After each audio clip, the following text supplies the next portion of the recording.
Om nahi jnanena sadrishyam pavitram iha vidyate tatsvayam yoga samsiddha kalenatmani vindate. Om shanti shanti shanti. In all the worlds, there is no purifier like knowledge. The wise, perfected in yoga, realize this in due time. Om peace, peace, peace.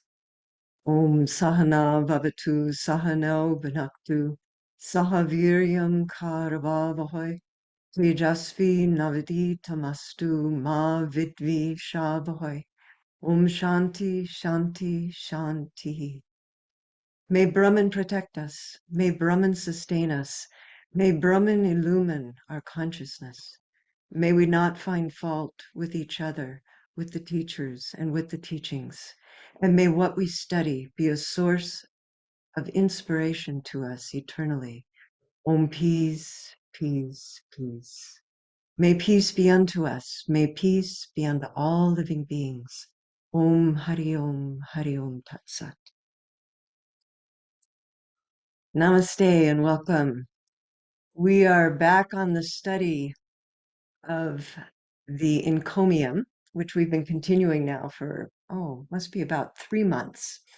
And we're reaching in this particular class, we're going to reach and complete verse 10. And let me go ahead and share that with you. Over the last prior 2 classes, we studied the 3 obstacles to self-realization, which are the sense of ownership, the sense of agency, and the sense of separation. And that was the obstacle. Now, the solution in this verse is the 3 transformations of consciousness, which are dharana, dhyan, and samadhi. These are yogic terms. So concentration, meditation, and samadhi. And this is what the seer, our sage, who wrote this, took up and focused in as the higher light that he would focus in instead of on the obstacle. So, and that's the way this whole series is set up. You know, by the time we finish it, and who knows how long that will take, but by the time we finish it, we will have studied about 200 different systems, and both obstacles and solutions. And this isn't about packing the minds with a bunch of facts, right? We know that. It's always good to say it, though. But this is about finding those solutions for particular problems in order to combat them with. And it's also about being able to recognize the kinds of issues coming up. In other words, if we don't recognize something, then it goes right past us. We have to be able to recognize it. Sri Ramakrishna tells a very cute story about that there was a little girl and she went to sleep one night, and all of a sudden, from under her bed, this white ghost came out, and it scared her to death practically. And turns out to be her brother, right, dressed in a sheet, and he's laughing in the hallway afterwards. So it was so much fun, he did it the next day. And she wasn't as afraid the next time. And by the 3rd time, she pulled the sheet right off of him. He could no longer scare her. And that's what learning these obstacles is about. It's not about thinking that the obstacles are real, right? That ghost wasn't real. You know, in Vedanta, the seers tell us, the teachers, they say that all suffering is caused by ignorance. This is ignorance of our true nature. And what does that mean? Instead of knowing ourselves as indivisible and eternal and of the nature of existence, knowledge and bliss, absolute, that we think of ourselves as finite, as limited, as smart or not smart, all these different things. And and uh, and we think of ourselves as mortal. We think of ourselves as these bodies, and we think of ourselves as minds and intellects. And all of that is the ramification of this ignorance. Now, none of those things are real. That's what they're telling us. So if we take that stand and we stand on this fact that the seers have delivered to us, we can take it as on provisional faith if we have to, but we can take it, we can stand on that and know that everything, every obstacle, also every success for that matter, everything that arises is as a result of this covering of ignorance. Now, some things are higher than others, right? The obstacles are definitely the lower Maya. They are the avidya Maya, as Sri Ramakrishna would put it, the ignorance driven Maya that leads us away from God and into more and more bondage and suffering. Then there's the Vidya Maya that leads us up and out. And so all the solutions that we look at are all the solutions that we look at are this higher Maya, this Vidya Maya. And so we take refuge in there. Is that what's another reason for having all these different systems is because there's so many different temperaments, so many different samskaras, so many different karmas that people are dealing with, so many different backgrounds. And you can think of it as Divine Mother's great treasure chest of weapons, spiritual weapons. When we see her as uh, Divine Mother Durga with 10 arms, every single arm is holding a weapon that symbolizes some aspect of spiritual knowledge and spiritual weaponry to break through obstacles. And she's sometimes depicted with 1,000 arms. And so they all hold something. So the entire Sanatana Dharma and all the different solutions that are shown in other traditions are all part of her divine treasure chest of higher wisdom, of higher Maya. So this is just to allay any concern that this is too many words, too many systems. Am I supposed to do all of these? Well, um, you're supposed to use the ones that come to you to deal with the obstacles that you now recognize. So let's see how we're going to proceed here. So let's remember again, knowledge is the supreme purifier. And so we're taking refuge, we're using the knowledge of the seers and the scriptures to overcome these obstacles. So we're taking refuge in this higher Maya. And we want to have a right orientation as we engage in these practices and as we engage the obstacles. So we always talk in Vedanta, and I'm pretty sure that Babaji has coined this phrase, Advaita Vedanta Sadhana. So this is the spiritual practice of non-dual Vedanta. And in practice, what it means is that we work on the mind, knowing all the while that the self, Brahman, alone exists, and that the self is already realized. Self-realization is our nature. And so it's only the mind, like clouds in front of the sun, that has to be worked on. So we remember that. We don't take the obstacles to be real. Just to repeat myself, it's really important that we don't do that, because otherwise we'll get stuck. So obstacles and solutions, they only exist in the context of the gunas, sattva, rajas, and tamas, in the context of this root ignorance, in the context of nature, basically. That's where they exist. And the Atman is completely separate from all of it. And that's what we want to realize. So we have to rise up and out. And that's why, when they talk about it as waking up, that they say that when you wake up, you find out that you were never asleep because you never were that had fallen asleep ever. And that's what true waking up is going to give us.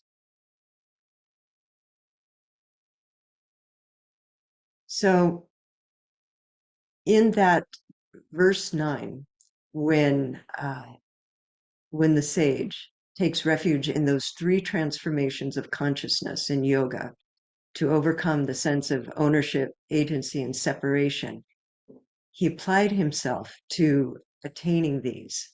And he didn't think of them in terms of, woe is me, I have this sense of separation and I'll never ever get over it. He saw a brighter light, this Vijamaya, and he went there, this brighter light of, let's learn how to concentrate the mind. And when the mind becomes concentrated, then meditation immediately follows. And meditation held long enough then starts going into these different levels of samadhi.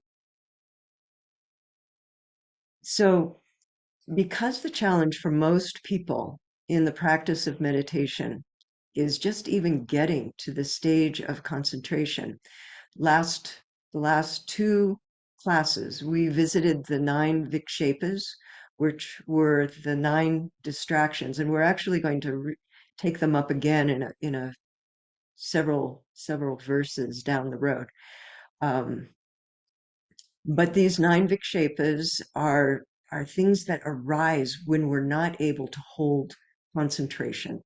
And these are things like doubt and procrastination, different kinds of complacencies, different kinds of fears, things like heaviness, stodginess, dullness, and false thinking, Bhranti darshana. We also looked at the 5 states of the mind field, which are related to it. And those are things like whether the mind is dull, whether the mind is imbalanced and cannot even for even a moment come to a state of restfulness, the state of mind that is agitated and then calm, agitated and then calm. We looked at all of those things. And those vikshepas, those 9 distractions, they really land up in that vikshipta mind, which is sometimes focused and other times unfocused. So we looked at all of those things because verse 9 and now this verse 10 that we're coming into, the primary force of it is neutralizing disturbances and false assumptions that are there that make it hard to bring the mind to a state of calmness. We want to learn to exert a wave of control and nurture that. Because when we get that wave of control and can hold it long enough, then we enter into the state of that level of concentration. And it's, from there, that ekagra, that one-pointed mind, from there on, everything gets much, much easier. Meditation becomes available, and samadhi becomes available. And that all relates to verse 10. So let me show that to you again. Verse 10. Our sage says, next I noticed the 9 complacencies that persist in the minds of worldly beings and novitiates, and uncovered a profound solution by following the 9 levels of awareness in aspirants. So these 9 complacencies, that's interesting. 9 complacencies and 9 levels of awareness. So notice that not only do they persist in the minds of worldly beings, what he's seeing is that they persist in the minds of novitiates, spiritual practitioners, even into intermediate and higher intermediate stages of practice. And in many cases, these are part of that Bhranti darshana, the false seeing that we were talking about. So we're going to jump right away first into being able to recognize what the obstacles are, and then we'll settle in nicely with the solution that he takes. He uncovered a profound solution. Yeah. Well, then we'll get into that. Oops. Okay. So here are the 9 complacencies. We're going to use an old version of the chart today, but I wanted to tell you that this is in our Footfalls book on page 309. You can see it there, and it has commentary as well.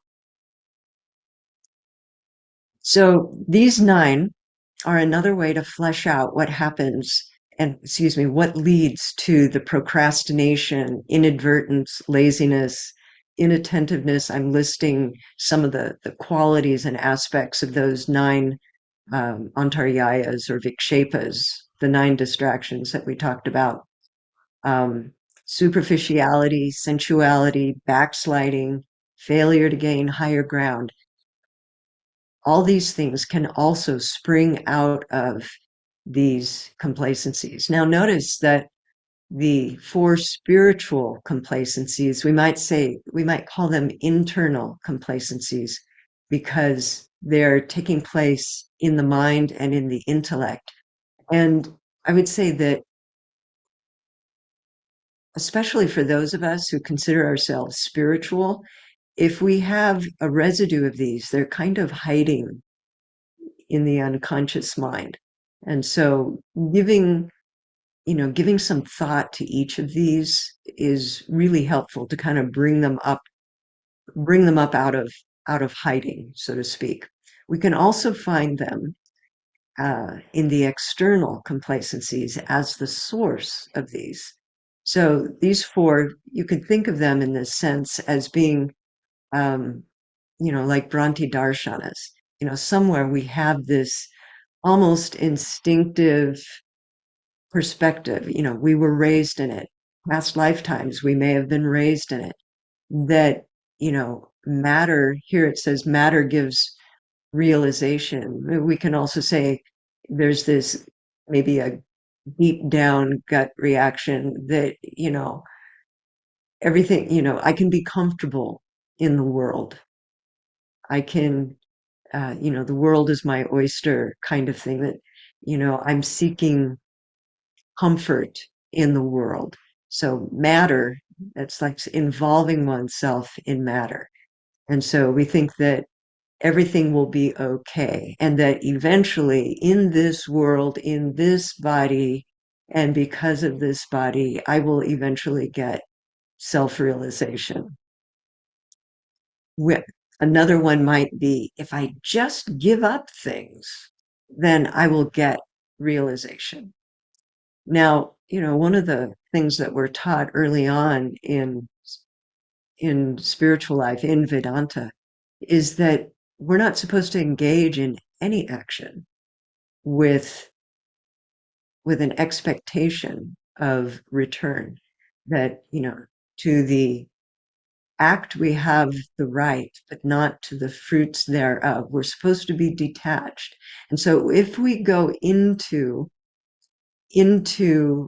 something like renunciation and think that it's as simple as giving up a bunch of things, then we're also missing the point, because there isn't anything in nature that is a cause of self-realization. Self-realization exists beyond time, space, and causation. And each one of these things is based in time, space, and causation. Time brings realization.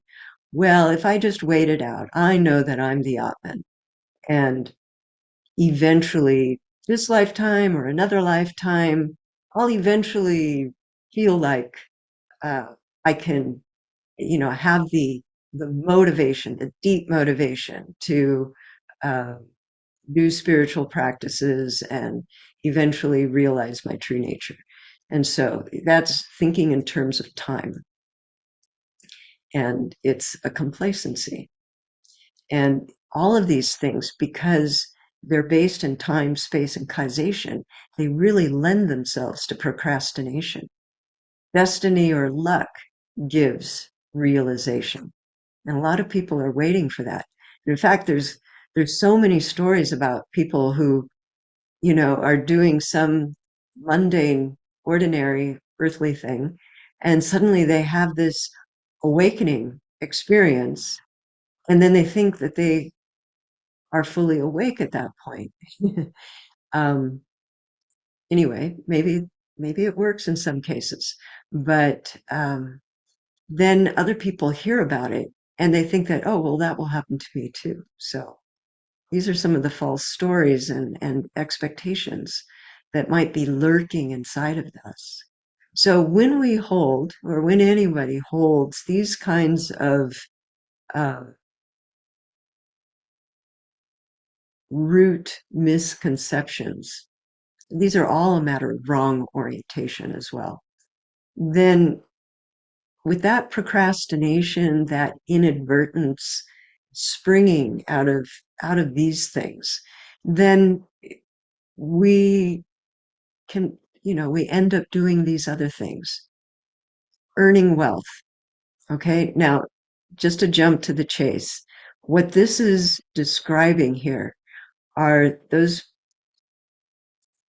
well, at the worst state is, not putting dharma first, right? We've all heard about the four fruits of life. In fact, one of the earlier verses brought that one up. But there's dharma, there's, which is, a spiritual life, following a traditional path, hopefully. There's earning earning wealth, and there's satisfaction of legitimate earthly desires.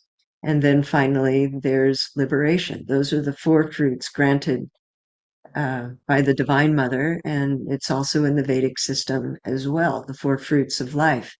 But Dharma has always got to go first. When we look at this listing and see it in its grossest expression, then we would say, they put artha first, right? So, if I'm thinking that, well, down the road, I'll practice spiritual life, then I'm going to spend all my time earning money right now. And then when I have that money, then I have to think about it and worry about it, and I have to guard it. And then uh, and in doing that, I'm like trying to keep it and not share it. And I'm thinking that in this way, I'm going to satisfy my desires, but instead it's more like throwing, uh, oil on a fire.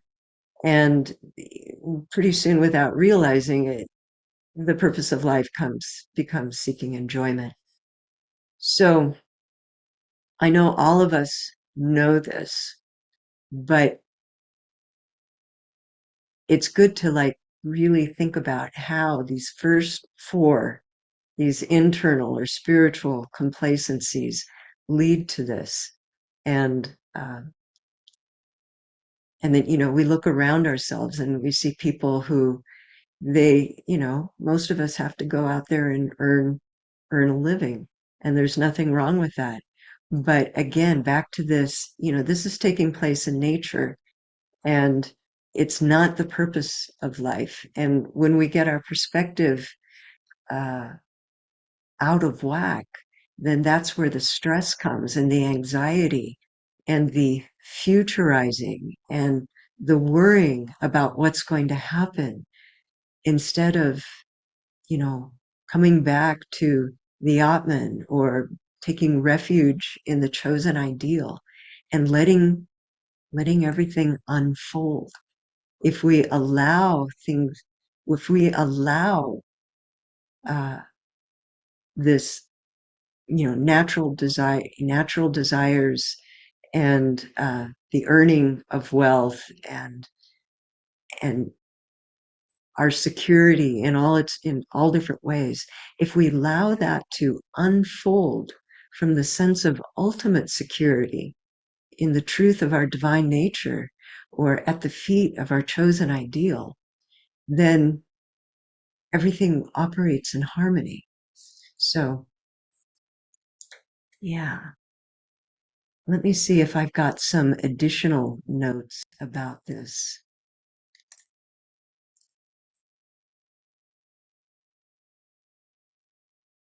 So, yeah, just one other thing we can say about renunciation will give me realization is that, people aren't replacing what they're giving up necessarily with God. But the main thing is really thinking that if I do X, I will get Y. And both X and Y are in nature. And what we're trying to do is transcend.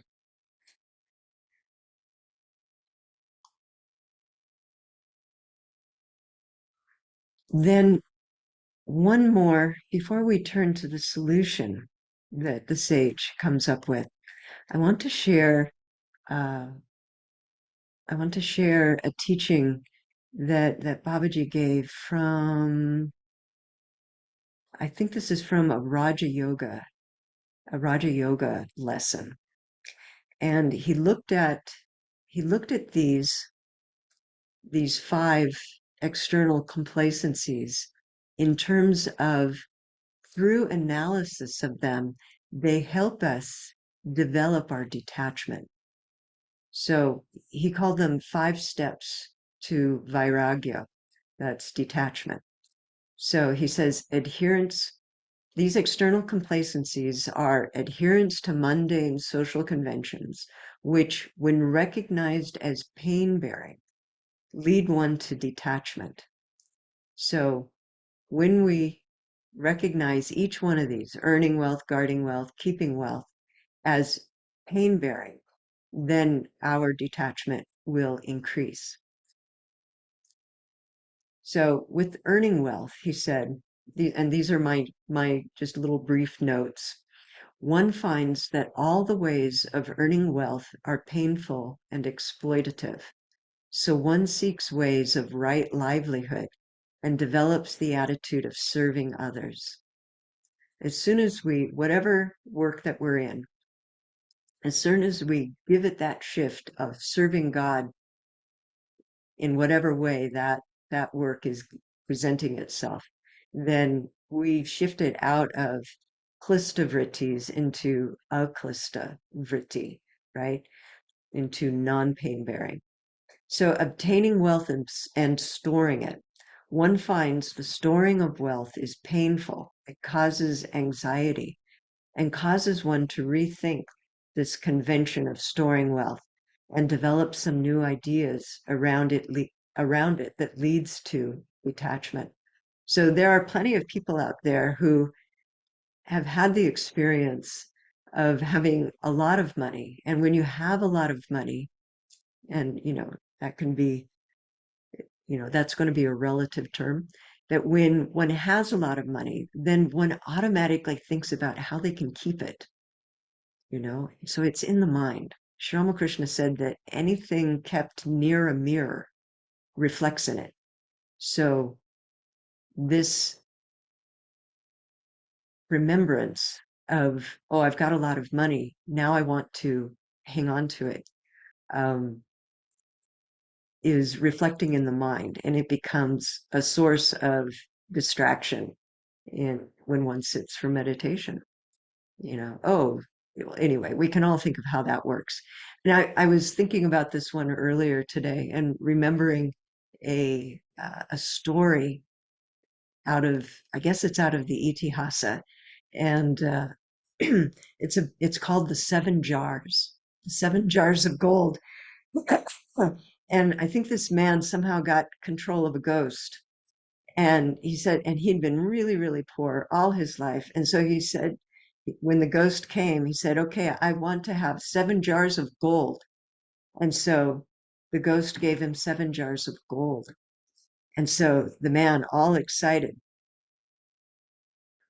then looked at each jar, and he looked at the first, the second, the third, all the way. He opened up the sixth. Every single one of them was up to the brim with gold. And then he opened up the seventh one, and it was only half full. And so then he preoccupied himself with, how can I make the other jar as full as the other? And so no matter what he did, he would, he sold his wife's jewelry. He went out and took extra jobs. He did all these things, and he kept pouring it into that 7th jar, but it never filled.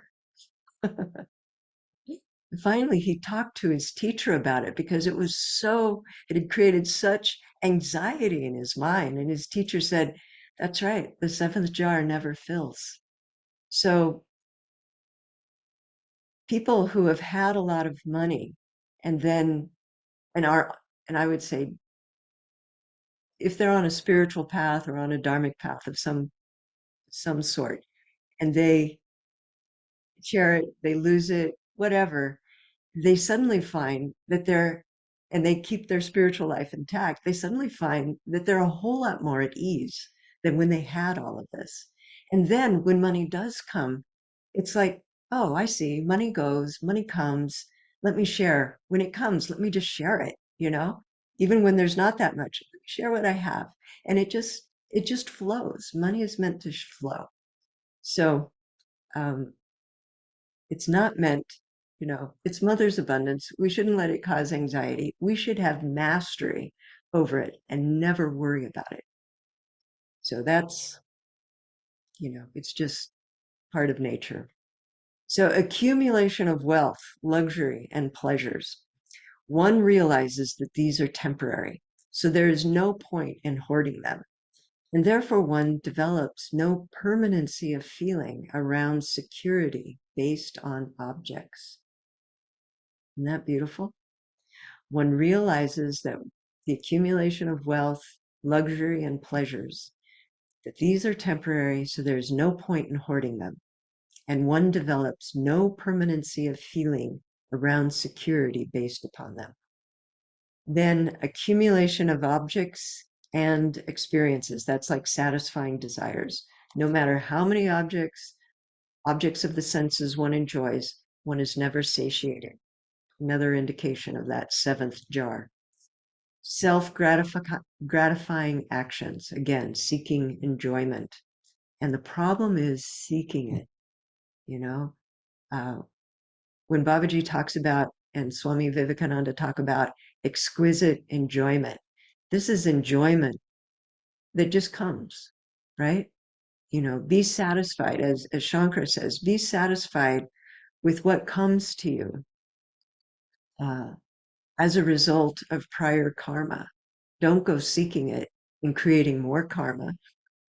So, and this one's really very, very profound. One realizes that it is not possible to enjoy oneself without hurting others. A sensitive person will consider actions carefully. He or she will consider thought, word, and deed. All right, that takes us through the 9 complacencies. So we're going to jump now into the 7 levels of awareness in yoga for aspirants.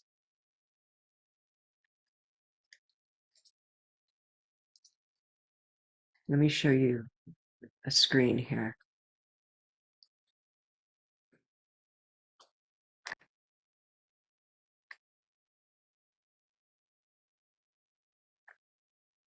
And I just realized there was another chart I wanted to have on hand.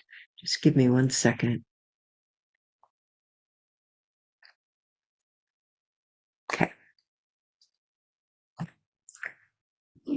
All right, as we look at these, this is the profound solution for the 9 complacencies that he began to detect in others and perhaps possibly even in his own mind. And I'll just say up front that these 9 levels of awareness in yoga,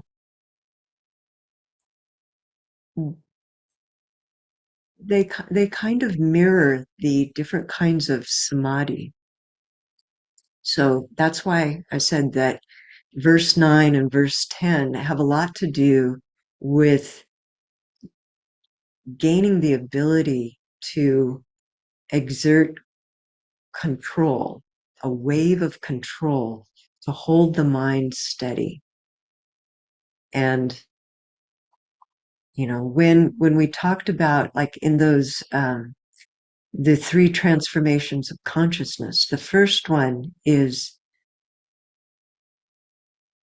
Nirodha Parinama, and that's a wave of control. So it's not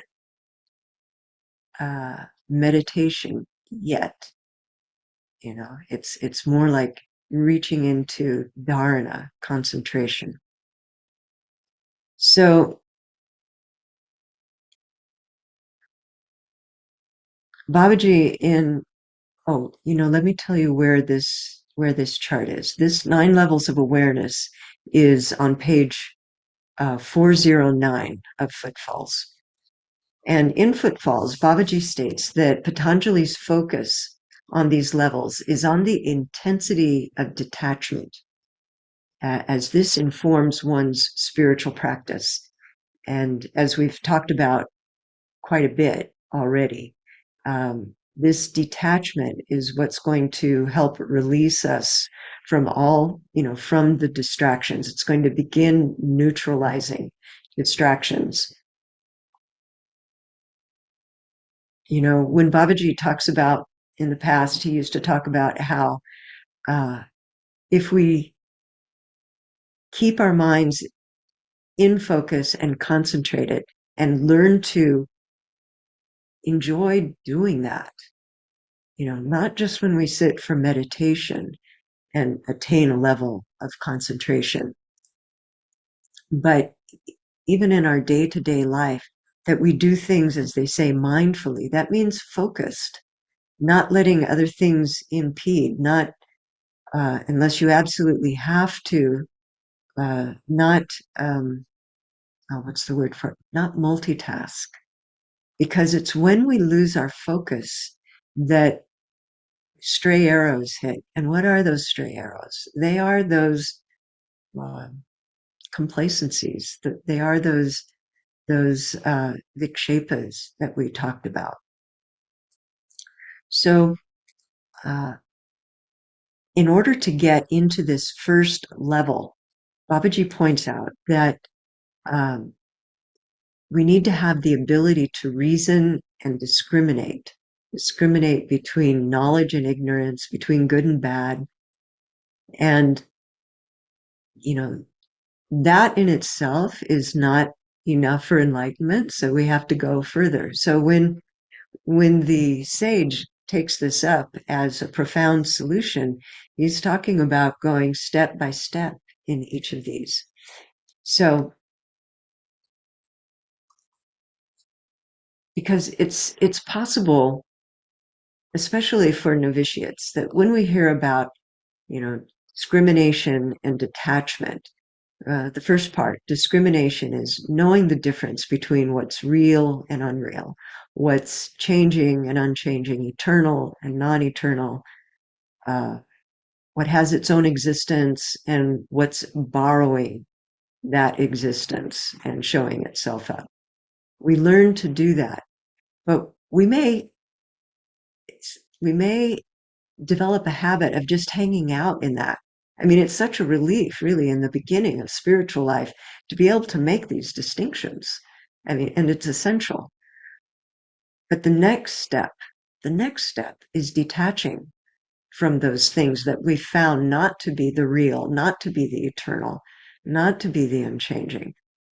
And this is also what shows up whether or not we really, really did the discrimination all the way.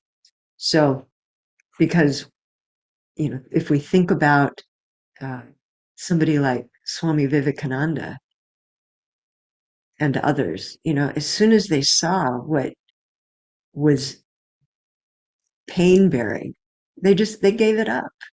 They didn't have any hesitation around it.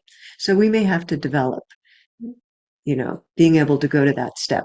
But all I'm saying in this redo is that we may only be analyzing at the intellectual level and discriminating, but not yet going to the next stage of detachment.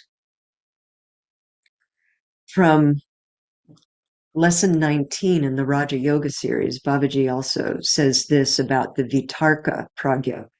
Practitioners involved only with an intellectual analysis of yoga, right?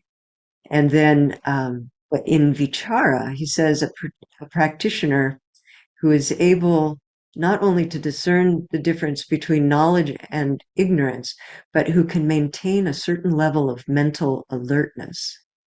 So I found that to be a very useful addition to that stage.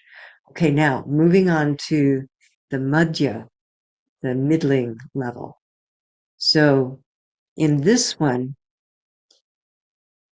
they are beginning to get a little experience of bliss, this Ananda Pragya. And in Asmita Pragya, they're beginning to secure some knowledge of the self.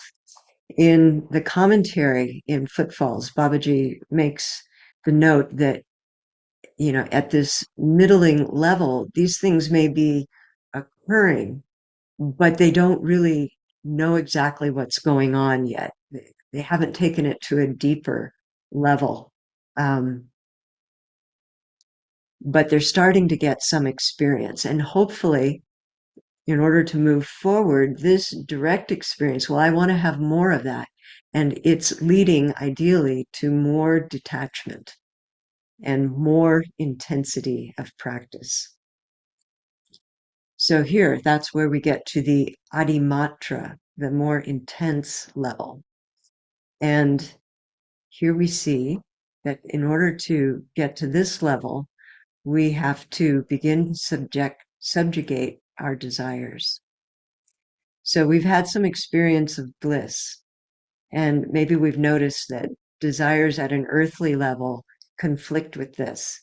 And being able to touch in and intuit the presence of the self is obscured by seeking enjoyment, say, or seeking pleasures. So now we are working at and reaching this point where we hit Vashikara Pragya and we've subjugated our desires. And then this leads more further into Virama Pratyaya, one who has succeeded in calming the waves of the mind. So it's taken, from here, just think about that. We can analyze at the intellectual level at Vitarka Pragya, but look how far we need to come to be successful in calming the waves of the mind. But about this time, we should be, developing some real verve around this. So the next one is then who has learned the next one. Oh, Bhava Pratyaya is the next one, who has achieved abiding peace of mind. So when we hear in the yoga system that we have to be careful about attachment to subtle bliss, that becomes a problem and a potential obstacle here at Bhava Pratyaya. They have achieved abiding peace of mind, and that's a kind of state of subtle bliss. And the commentators talk about this area as presenting a unique kind of obstacle, potential, or temptation. And that's where we hear about the Prakriti Layas, these beings who merge into nature and then come back out of nature, or they merge into the causal state and come back out into the earth realm again. They haven't yet given up the desire for earthly pleasures completely. And so they don't move up to the next level and then finally into supreme renunciation. So you could also say that that this is where that distinction of those who give up the desire for the occult powers, which means enjoying phenomenal pleasures, whether it's in the heavenly realms or on the earth realm, and then they begin to get this Dharma Mega Samadhi. And maybe that's what's happening here in Upaya Pratyaya, those who have learned skillful means of yoga. I think here I would let me just read from Babaji's, a little excerpt out of Babaji's class in the Raja Yoga there. This is class 19, I think. So Babaji says, Bhava Pratyaya is a condition indicative of life in the causal body and is the main recourse of souls called Prakriti Layas. Many of you have heard me talk of these beings. They are still very much under the influence of worldly power and still desire to use prana and its tricks, as Ramakrishna puts it, to gain pleasure and lordship for themselves. As a result, they still revolve in the cycles of samsara. There is another side to this samadhi. Like I said, these are related to the samadhis. There's another side to this samadhi, however, called upaya pratyaya, and it is the recourse of the yogis who have taken to spiritual practice and methods in their lifetime. When these ones take on a body, they immediately take up the thread of their yogic practice, as Sri Krishna mentions in the Gita, and verily wend their way to the supreme goal. Thus, our astute commentator Vedavyas distinguishes between upaya pratyaya, the causal condition that results from spiritual self-effort, and bhava pratyaya, the causal condition which results in the continuation of births in ignorance. So, and then after that, we arrive at Adiratman, or Tivra Samvegan, the one who possesses supreme detachment. And they complete the process. So, how much time? We've got 10 minutes. I want to share some of the Yoga Sutras in connection with this and in connection with these 9 levels.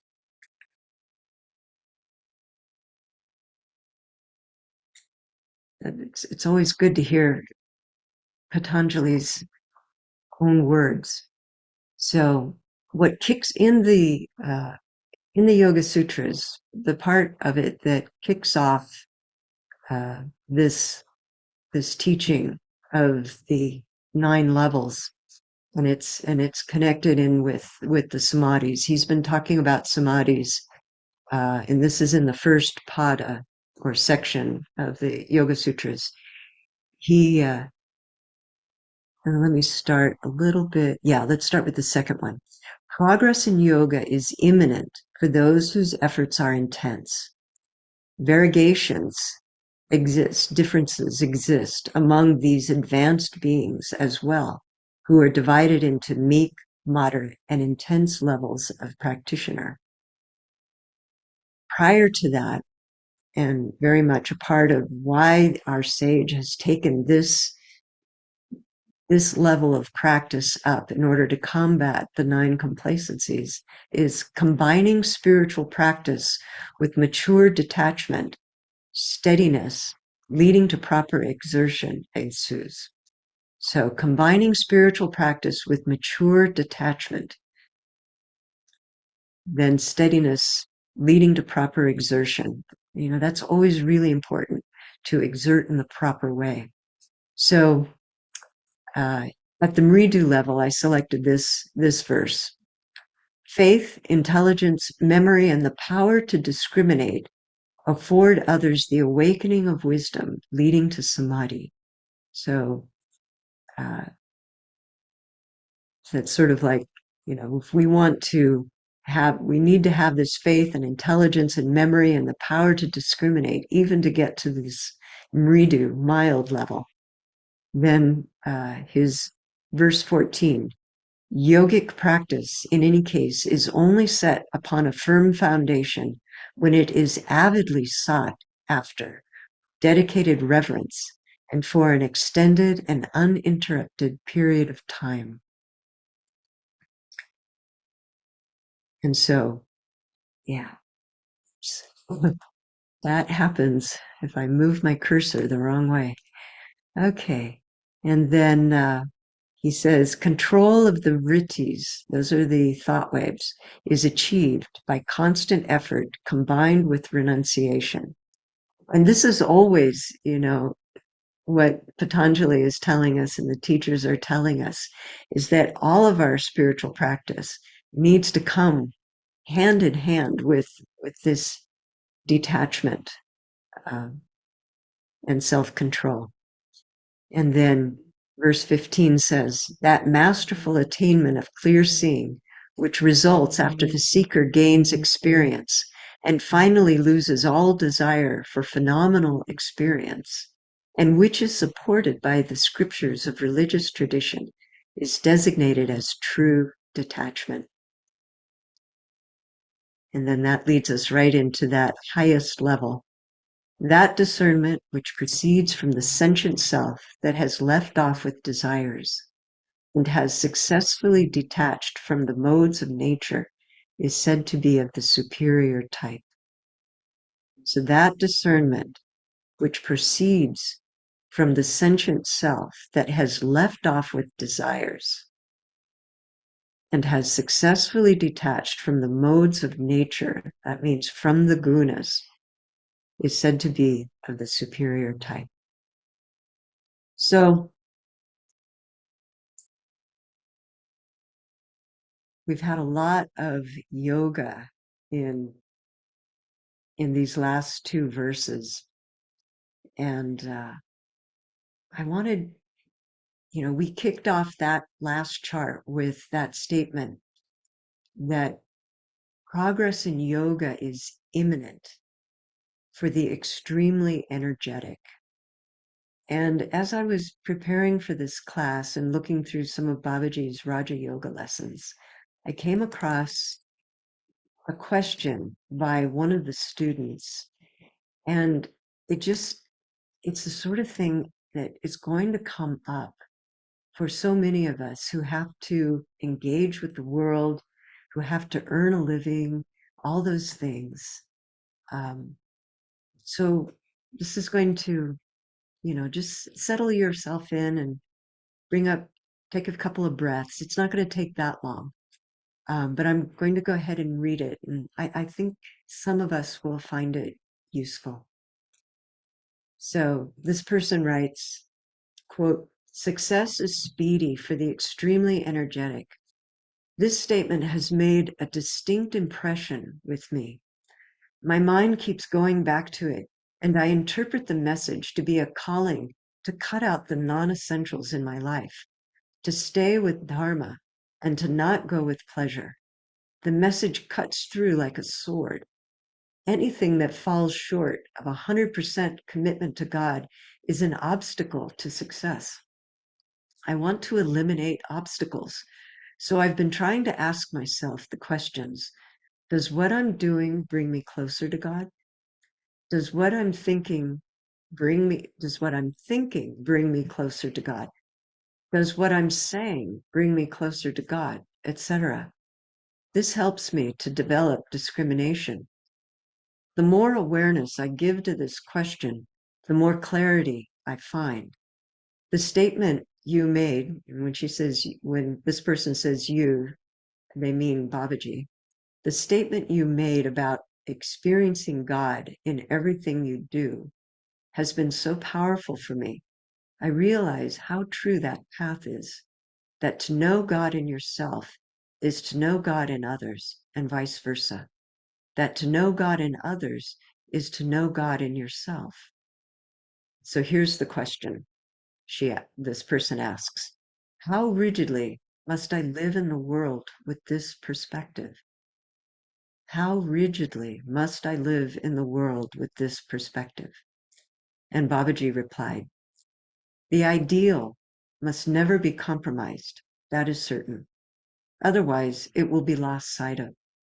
The truth of it prevaricated. This is the main falling out with spirituality that most beings succumb to.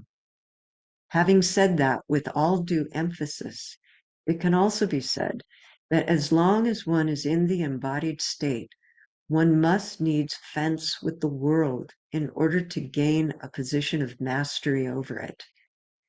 One has to fence with the world in order to gain a position of mastery over it. Some compromise must therefore be utilized. But most beings wrestle to gain this superior position under the wrong orientation, thinking that happiness, which is in Maya with sorrow, is to be gained.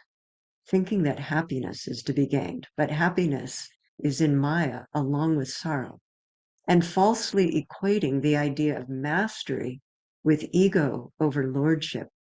It is only when, as you say, one seeks to place their discrimination into play that true lordship, surrender to God, rather than videha prakriti laya, gaining the occult powers and personal lordship in nature, is perceived and selected instead. So I'm going to read that last sentence again.